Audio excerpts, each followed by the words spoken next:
बिस्मिल्लाहिर्रहमानिर्रहीम। अस्सलाम वालेकुम friends, welcome to my channel. Friends, आज मैं आपके साथ बहुत मज़ेदार करेले कीमा की रेसिपी शेयर करने वाली हूं और बहुत झटपट आसान तरीके के साथ बनाना सिखाऊंगी। तो इसके लिए आपने वीडियो को एंड तक लाजमन देखना है।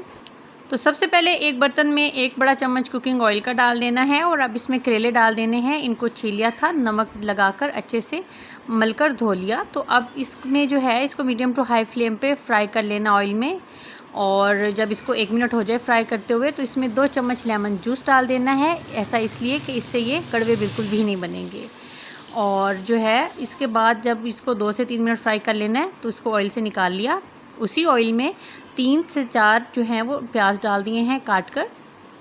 इनको भी हल्का सा नरम करना है, इनका कलर चेंज नहीं करना, बस हल्का सा सॉफ्ट कर लेना है। प्याज नरम हो गया तो अब इसमें डाल देना है कीमा। ये आधा किलो बीफ का कीमा है। इसको भी मीडियम टू हाई फ्लेम पे अच्छे से कुक कर लेना है। और ये देखिए इस तरीके से मुसलसल चम्मच चलाते हुए इसको पकाना है। तो ये देखिए आहिस्ता आहिस्ता कीमे का कलर चेंज हो गया। तो अब इसमें डाल देना है 1 चम्मच लहसुन पाउडर और 1 चम्मच अदरक पाउडर। अगर लहसुन अदरक पाउडर नहीं है तो इसकी जगह लहसुन अदरक का पेस्ट डाल देना है। तो बस इसके साथ भी इसको अच्छे से पका लेना है। इससे कीमे की स्मेल वगैरह कुछ भी नहीं होगा, बहुत ज़बरदस्त सा कीमा बनकर तैयार होगा। तकरीबन 3 से 4 मिनट इसकी अच्छी सी ये भुनाई कर ली। तो अब इसमें डाल देना है 1 लार्ज साइज़ का कटा हुआ टमाटर।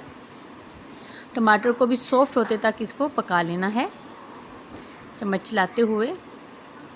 और फ्लेम मीडियम टू हाई है। जैसे टमाटर सॉफ्ट हो गया तो अब इसमें ना कुछ मसाले शामिल कर देने हैं।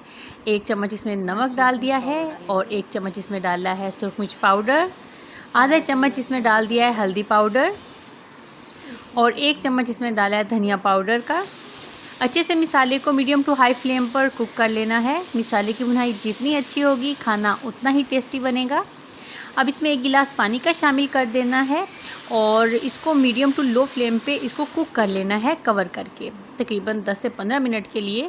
तो 10 से 15 मिनट के बाद कीमा अच्छे से सॉफ्ट भी हो गया। और अब इसमें शामिल कर दिए हैं 3 से 4 कटी हुई हरी मिर्चें और फ्राई किए हुए जो करेला थे वो। और 3 से 4 चम्मच इसमें डाल दिया है इमली का पानी। इमली को भिगो दिया था और फिर उसको छान कर इसमें उसका सिर्फ पानी डाल दिया है। इससे करेले में ज़रा भी वो कड़वापन नहीं होगा। अब मिक्स करके इसको 10 मिनट के लिए रखा था लो फ्लेम पे। ये देखिए कितना ज़बरदस्त सा रेडी हो गया, घी अलग हो गया, अच्छे से भुना गया। तो अब इसको डिश आउट कर लेना है। बहुत झटपट बहुत मज़ेदार सी रेसिपी तैयार हो गई। आप इस रेसिपी को लाजमन ट्राई करें, आपकी फैमिली को बहुत पसंद आएगी। मिलेंगे न्यू रेसिपी के साथ। अल्लाह हाफिज़।